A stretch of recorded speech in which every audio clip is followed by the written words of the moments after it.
Salut, je m'appelle Adam et j'ai 16 ans. Je vis avec mon père, mon frère Dante et ma nièce Emma.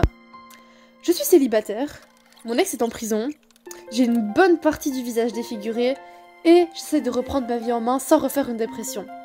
Enfin bref, une vie rêvée quoi. Et voici mon histoire. Tout commence par un réveil des plus joyeux avec un horrible mal de tête comme depuis quelques semaines. Après m'être débattue en vain, je fus emmenée de force par mon père chez le médecin. Tout ça pour un autre rendez-vous.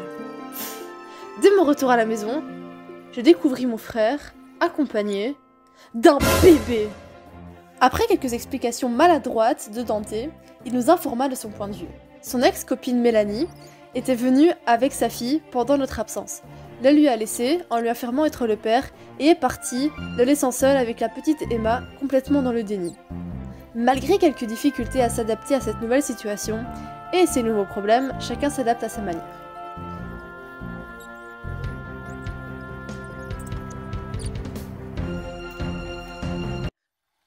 Quelques jours sont passés, je décida de me changer les idées au barbel avec mes potes. Qui ne sont d'ailleurs jamais venus.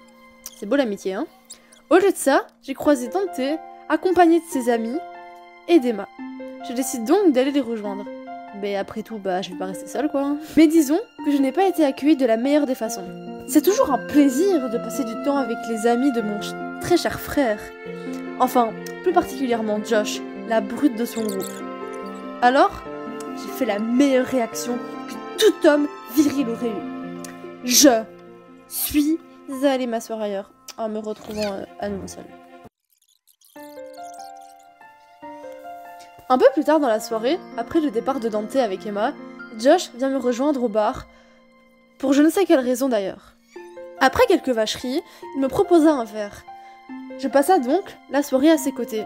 Malgré une fin de celle-ci désagréable, une tentative de bisou ratée, qui se conclut par un beau point de Josh sur mes lèvres, après que je l'ai repoussé.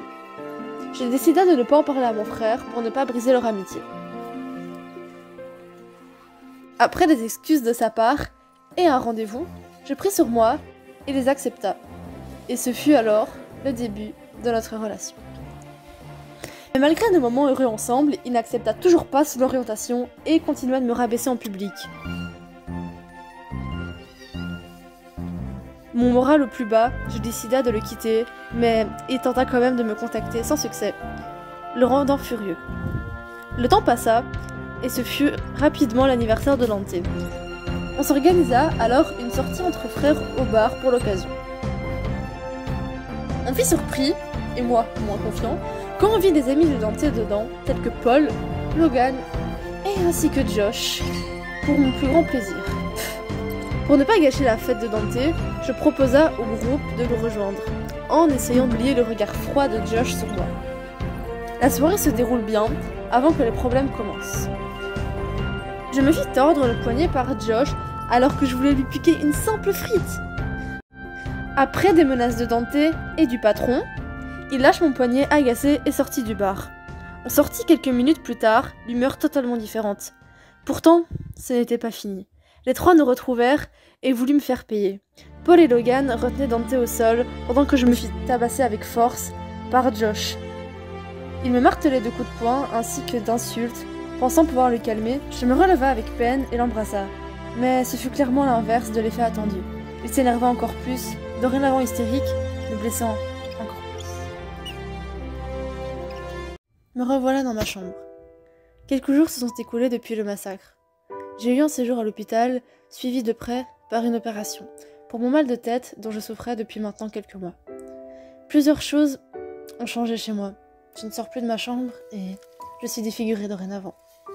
J'ai donné quelques explications à mon frère sur mon ancien comportement qui le rendait soucieux, ainsi que le pourquoi j'ai embrassé Josh pendant la bagarre. Ma vie était devenue froide, vide, sans but précis. Jusqu'à cette lettre. Destinataire ? Josh, m'expliquant son point de vue. Il est actuellement désolé, mais en prison.